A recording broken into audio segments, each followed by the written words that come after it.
Hello, everybody. Today we have the amazing DJ, Linda Romanazzi.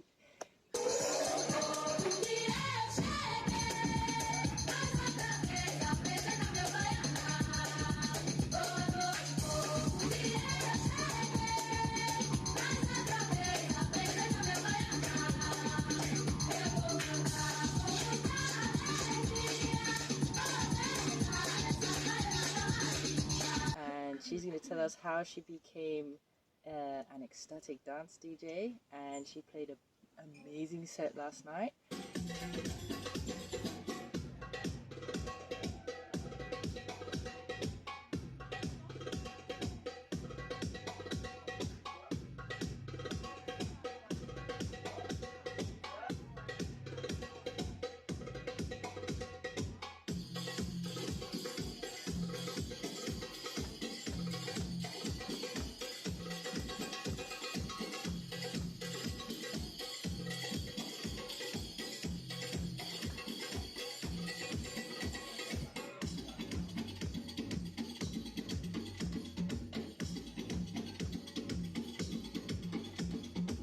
Okay, Linda, so last night, like I said, that was a really cool set. Thank you. And you were you're the most glamorous ecstatic dance DJ I've ever seen. Thank you so much. I'm happy you liked it. It was fantastic. So I have a few questions. So, I know you're not from Spain. Where are you from originally? I'm originally from Sweden.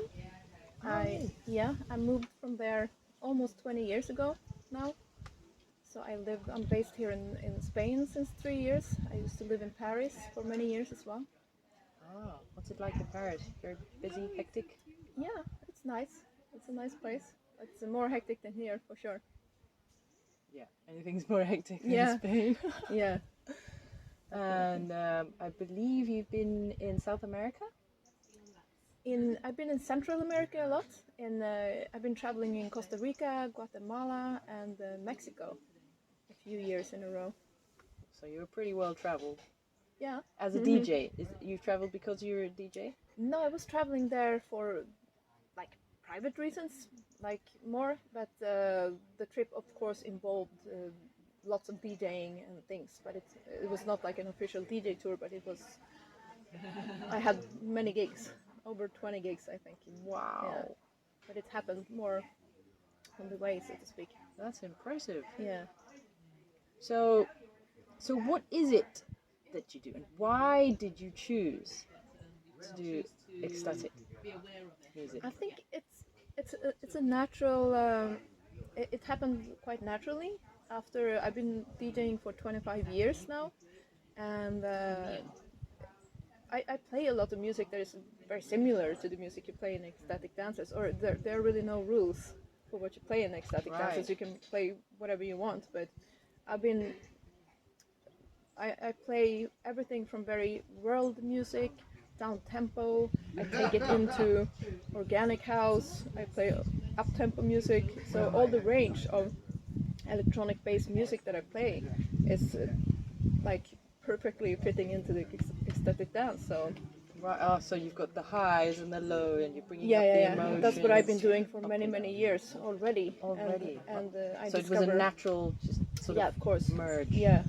So that's it's kind of very easy for me to create an ecstatic dance set from what I already have in my DJ kind of library. And so, and how you've always been quite spiritual? Yeah, I mean, not really. I had a very profound spiritual awakening 7 years ago, and that happened more or less overnight. And so that skyrocketed me into this path of spirituality, and I kind of became a seeker. I started to seek out all of these things that you're naturally interested in, and it was like a new world opened up for me, more or less. And I started to seek and look and investigate in all of these different fields and directions. And after my spiritual awakening 7 years ago, I started to listen to all of these beautiful artists who make all this medicine music and mantras. I also went to India for 2 months. I did a yoga teacher training, and I started to listen to a lot of mantras from Indian mantras. Discovered all of this medicine music from Deva Premal, Alright. and Mitten, who I saw live in Costa Rica, to like Nancy Gomez and all of these other Ayla Schaffer and Wow. And then all of these. you're mixing the bits of that in. In my ecstatic dance DJ sets, of course. Yeah, I play mantras and medicine music. And Wow, that's amazing. Yeah. And that's a work of art, really. Yeah. What you're doing. I merge it with all of my musical culture I've been creating and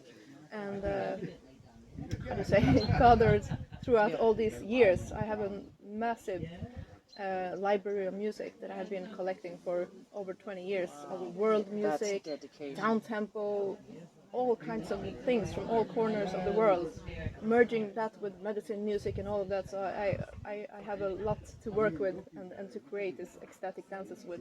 So when you play a specific piece of music, does it have a memory for you of where you were when you found it? Sometimes. Yeah. Like time travel. Yeah, sometimes. Absolutely. That's pretty deep. Yeah. So has it ever been a struggle to get to where you are today, or has it just been like you've been directed by the your higher self? Happening pretty naturally. I mean, the DJ part, I had many other jobs parallel to the DJing. I've been working in PR, marketing, communication, and fashion many years. I've always been drawn back into DJing. It's happened many times when I kind of tried to leave that world, And then you and then I was pulled back into DJing. So wow. So how did you start your journey from DJing to ecstatic dance? Where were you?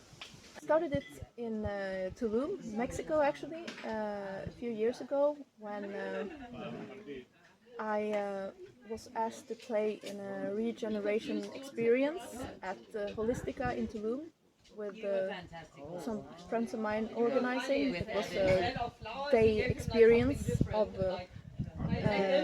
ecstatic dance. It was breathwork, it was cacao ceremony, and all of these kind of things. It was really amazing, and it went super well. That was my first ecstatic dance, and then I just realized this is something I wanna do more of. So before that, you had not done this type of Not ecstatic. It was kind of dance. you were thrown into it. Yeah, but it's very easy for me as a DJ Clearly, to do that. clearly. Yeah. So your path is kind of you've been on this path to get to where you are now. It's never been any question in your mind. Everything you've gathered up to now.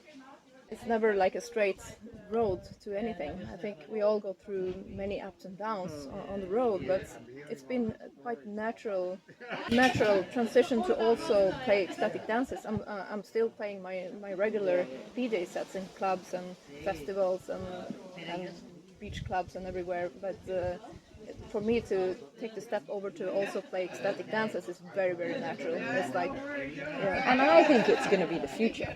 Yeah. I think there's going to be a big demand for it. I love the concept of that no alcohol or stimulants are Exactly. involved in ecstatic dance, and you just tune in and drop into your body and dance and.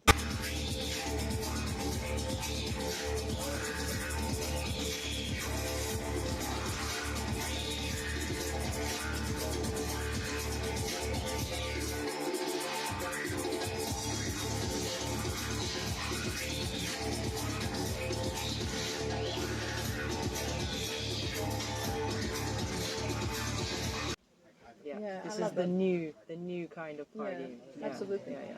It's been for many years actually, but now it's coming more to this part of the world as well. So you mean it's been for many years where? In Central America?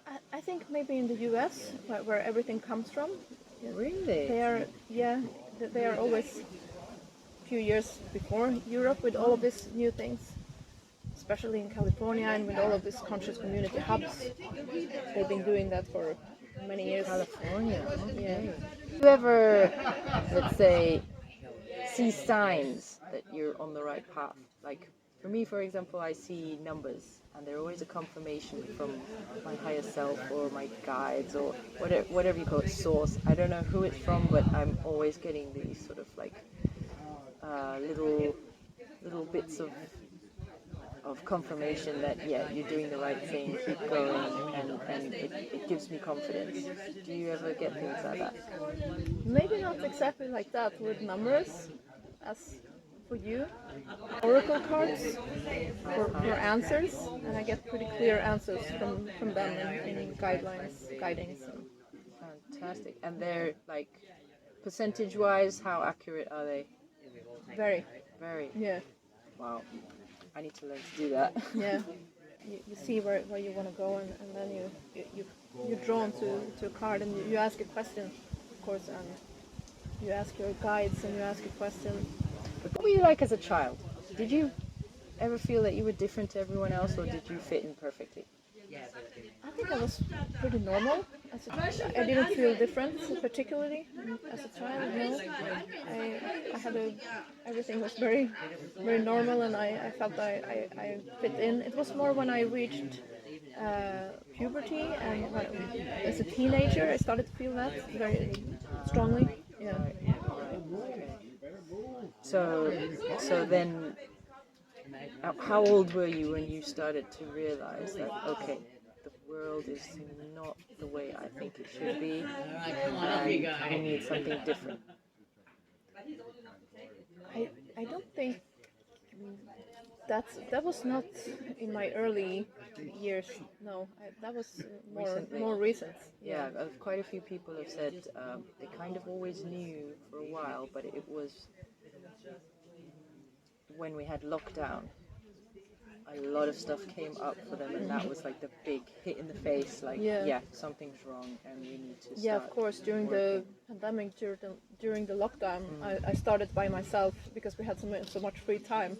I started educating myself more of what actually is happening in the world, of course, and all the forces behind. And I started to watch lots of documentaries. I listened to many podcasts, David Icke Oh wow! Okay. and all of these. And you hadn't done things like that before, or you just didn't have time for it? I had, of course. I did it a little bit. I watched lots of documentaries, but gave you the time. That was more or less when I started to investigate more about all of this, and it's just more and more and more different fields all the time. What's happening, not only on this planet. Also, I've been looking into a lot recently. I found someone called Corey Good. Oh yes. Yeah. Sphere Being Alliance. Yeah, I watched all of his clips on YouTube. It's pretty interesting. It's very interesting. Yeah. But, are we ever going to know if it's 100% true? Is there ever going to be that confirmation? I hope so. Yeah. I hope everything that he's saying is true. Because it would be awesome. Can you imagine, like in this valley, you just have a spaceship coming down? Yeah. That would be truly amazing. Maybe we will see that in our lifetime. I think it's possible. You could do a welcome ceremony with some ecstatic dads. Yeah.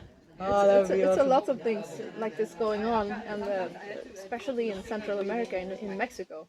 It's, I listened to a podcast when someone had seen like a ship of some form or something moving in the sky very intensely. I have seen it as well in Mexico. And then they were speaking to a person in Mexico, and they said, "Oh, this is super normal for us. We see this all the time." Like normal. Wow. I mean, I've seen a fair share of spaceships. Well, I don't know if I can call them spaceships, but unidentified objects that, I've never seen anything like that. And I've probably seen about 5 or 6.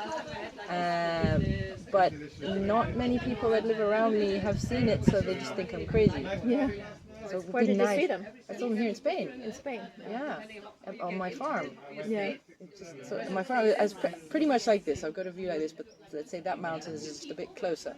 So I sort of see that they've gone over my house. They've been in front. How close did you see them? You see that bird flying up there? That vulture. That's about how high I saw. I've seen the closest one. Oh wow. You saw the whole shape and form. It was just a black sphere. Just looked like a shiny black ball gliding through the air. And my son was with me at the time, and I said, "Can you see that?" And he said, "What? That black ball in the sky?" Okay. Yeah. I'm not crazy. Yeah, there are many things like that. I've also seen some things in Mexico. Great. I'd love to be sitting next to you the next time I see you. Do you ever doubt yourself? Or do you trust wholeheartedly that every time you go into a session you're going to kill it? Or do you get really nervous and you doubt yourself? Do you get, what do they call them, butterflies in your stomach before a show? Not anymore, to be honest, no. I'm very well prepared all the time. So I know exactly what I'm going to do, what's going to happen. I go in with lots of confidence that I'm going to kill this.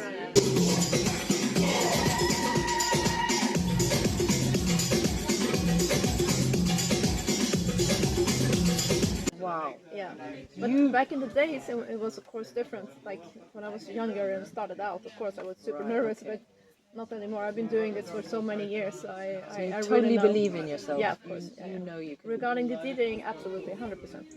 That is incredible. Yeah. If we could instill that kind of confidence in children today, the world would be a different place. Yeah. So, Comes with many years of experience and work and how old were you when you got your first DJ session? I think 19 or 20. Really? Yeah. Wow. So you were like just out of school. Somebody's just knew that you were doing DJing, or did you actually look for it? I was in that kind of, all my friends at the time were musicians or DJs, and we went out a lot to clubs, so it happened pretty naturally. Everyone was DJing around me, and I also wanted to try, and the opportunity came, and then I just started, and I never stopped. Wow. Okay. So, do you have a message for humanity? Important to stop and reconnect with yourself and with your heart, and have the courage to live with an open heart. It can be very frightening and scary when we are in different environments. Not many people know how to do that. No, but when we really feel safe and we're in a safe environment with like-minded people, with conscious community, with loving individuals, it's much easier to live with an open heart, and that's also something I think people should try, because you come back to your truth.